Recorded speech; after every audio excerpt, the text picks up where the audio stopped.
Почитуван председател на Собранието на Република Македонија, господин Талат Джафери, почитуван председател на Владата на Република Македонија, господин Зоран Заев, почитуван регионален директор на Светската банка, господја Линда Ван Гелдер, почитуван гувернер на Народната банка на Македонија, Димитар Богов, почитувани министри од Владата на Република Македонија, почитувани вице-гувернери на Народната банка на Република Македонија, Ваши екселенции, почитувани амбасадори, почитувани представници од универзитетите, невладиниот и бизнис секторот, почитувани представници на медиумите, драги гости. Мене ми представува огромна чест и задоволство да ви посакам добре дојде на првата годишна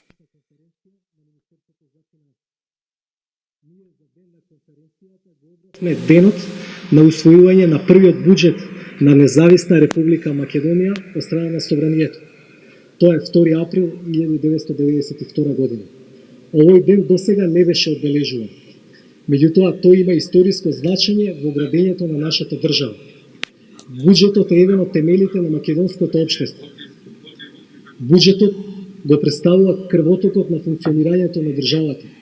Од него зависат, например, платите на наставниците кои во училиштата ги учат нашите деца, опремата која се користи во јавното здравство, поддршката за вработување која им се дава на невработените, социјалната помош, поддршката за бизнисите да отвараат работни места и инвестираат, изградбата на канализација и системи за наводнување, училишта, болници, патишта и енергетски објекти.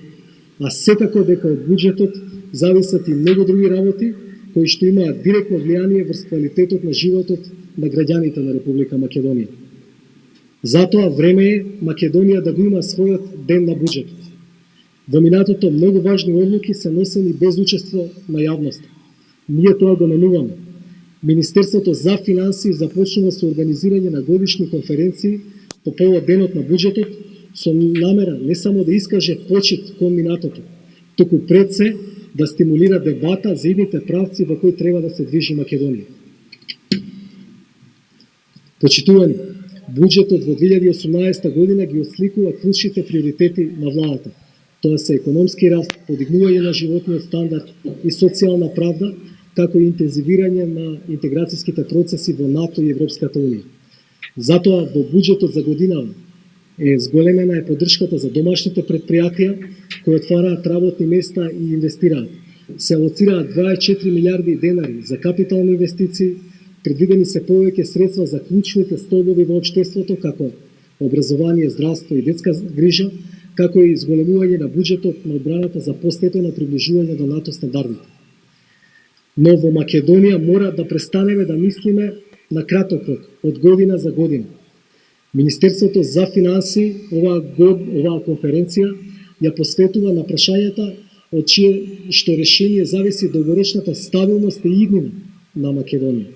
Како например, дали Македонија треба да биде земјата со најниски буџетски приходи во однос на БВП во Европа, или пак треба да се преземаат мерки кои ќе подобруваат приходната страна на буџетот.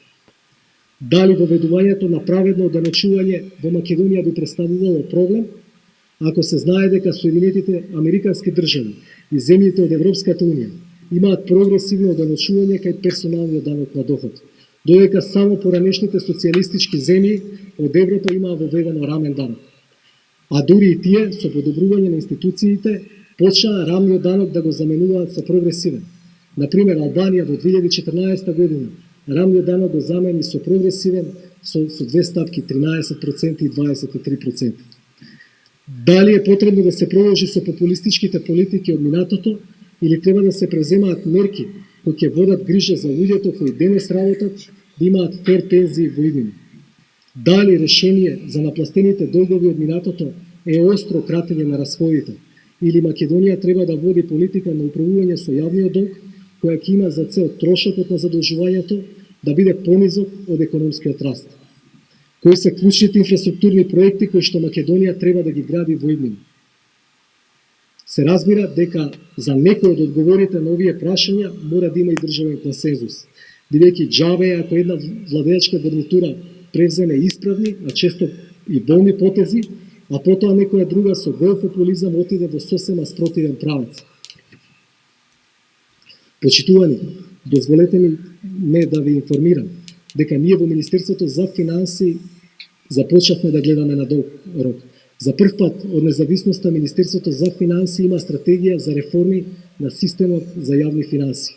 Таа го опфаќа периодот 2018-2021 година и ги содржи сите значени елементи на системот, почнувајќи од фискална транспарентност, преку воведување на среднорочно буџетско планирање и измени во системот на јавните набавки, па се до подобрување на системот на јавна внатрешна финансиска контрола, царина и УЈП. Незината цел е среднорочно подобрување на системот на јавни финанси во насока на европските стандарди и практики. Драги гости, ова прво славење, односно почитување на денот на буџетот, јас би сакал да им го посветам на поранешните и сегашни вработени во Министерството за финанси, како и на претходните министри за финанси. Несомнено е дека во овие 26 години тие се соочувале со разни предизвици, успеси и падови, но успеале постепено да изградат систем на јавни финанси во Македонија. Наша денешна обврска е овој систем значајно да го подобриме и унапредиме. А секако дека ништо од ова не би било возможно без посветената работа на вработените во Министерството за финанси. За денешната конференција сакам да искажам благодарност и до премиерот, господинот Заев, и до председателот на Собранието, господинот Джафери, што се денес со нас. Посебна благодарност до господја Ван Гелдер од Светската банка, која за да биде денес со нас, го жртвуваше својот великденски празник и патуваше до Скопје. А и за постојаната поддршка која Светската банка ја дава за поддршките, Светска банка ја дава за реформите кои ги правиме во Министерството за финанси, но и во општеството во целина. Благодарност и до генералниот секретар на Собранието, господја Цветанка Иванова и незиниот кабинет за големата поддршка за организацијата на овој настан. Ви посакувам успешна дискусија и ветувам дека Министерството за финанси и во иднина ќе стимулира дискусии и дебати на кои ќе присуствуваат различни чинители од општествениот живот, а на кои ќе се зборува за клучните прашања за иднината на Македонија. Ние сега го имаме денот на буџетот, но оваа дискусија не е доволна да биде само еден ден во годината. Македонија може да биде општество со помали разлики помеѓу сиромашните и богатите. Македонија може да има праведно оданочување, заедно со транспарентност и отчетност при трошењето на парите собрани од даноците. Македонија може да биде место каде што младите ќе имаат можност да ја градат професионално својата кариера, а нивниот труд ќе биде достоинствено платен, стремејќи се кон европските стандарди. Ви благодарам.